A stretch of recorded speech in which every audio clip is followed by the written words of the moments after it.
Hello everyone, this is Chris from NokiaInnovation.com. Today I'm bringing you my early impressions of the Lumia 1320. I've been using it for about a week now. The 1320 alongside the Lumia 1520 was announced at Nokia World back in October. They both came with 6-inch displays. The 1520 of course had a 1080p display, this is a 720p. You'll notice I said 720p, not 768, which we saw on devices like the Lumia 920, 925 and 1020. What that means is you've got a much more traditional aspect ratio of 16:9 rather than 15:9 found on something like the 920, which is my usual device. Being 6 inches, it's actually a fair bit larger than something like the 920. I'll just bring it in here.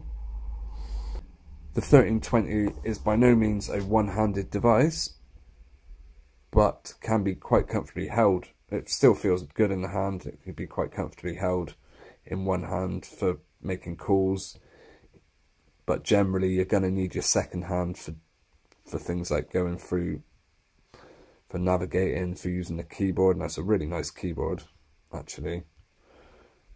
The keyboard's great for tapping out emails and messages.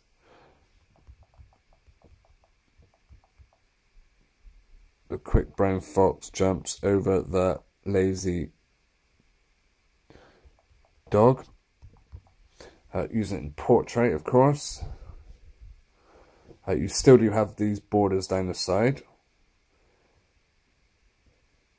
but you still have a very nice large keyboard. Would you be prepared to tap like that? Perhaps. Some might. But as it turns out, I kind of think typing in landscape mode is almost redundant when the keyboard's so large just in portrait mode.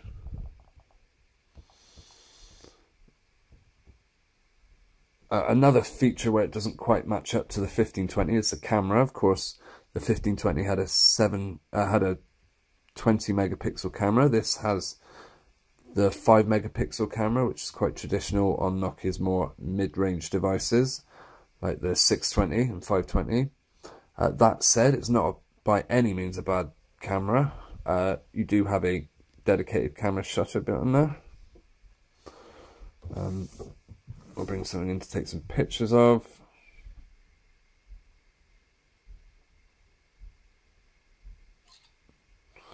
Took a bit of a while to focus there. Perhaps because it's actually in quite low light now. You do have the 2-stage button where it tells you where it's focusing. Indoor shots, not great necessarily, especially not in low light. But once you get outside, the detail is actually a fair bit better. I did use the Lumia 625 for quite a while, on which the 1320 design is based. I was always quite happy with that camera. I thought it produced some good shots, particularly in good lighting, and I believe the 1320 is very similar in that regard. It's not going to match something like the 8 megapixel camera on the 920 or even the 20 megapixel camera on the 1520, but in and of itself, yeah, it produces some good shots. The 1320 is actually very quick at browsing the web.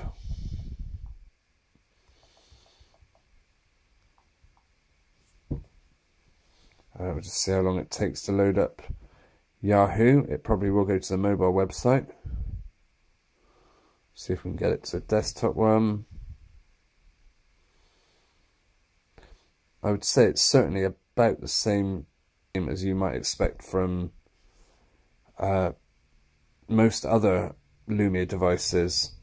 They all seem to load pages about the same time. The 1520 was really quick, being a dual-core processor, and it also had a quicker GPU. Looking at the detail of the display, if we can load up some pictures.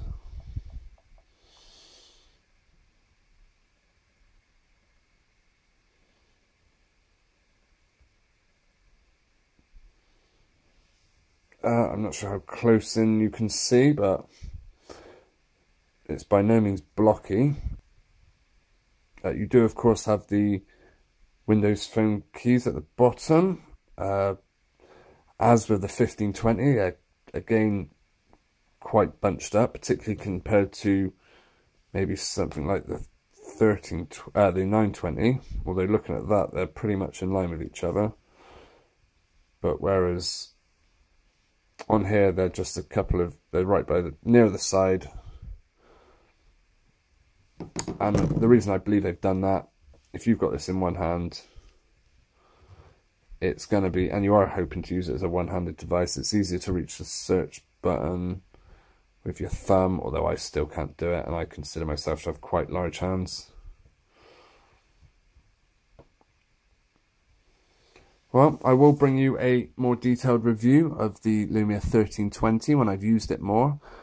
I've so far not taken it, like, I've not used it for a whole day, although I will do.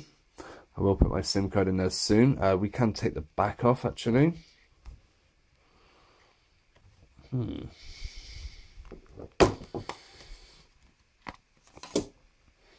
have a SIM card slot. That's a micro SIM, not a nano SIM like on the 1520. And we also have a memory card slot there. There's your camera. Unlike on the 625, where you could actually see the battery, it's all sealed in on this one. So no, you're not going to see it on this.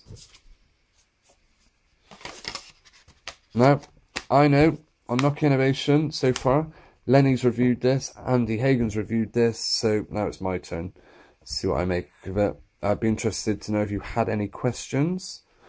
Hopefully I haven't missed anything out too much, but if I have, then I'll cover it in my bigger review. Thanks for watching. This is Chris from NokiaInnovation.com. See you soon.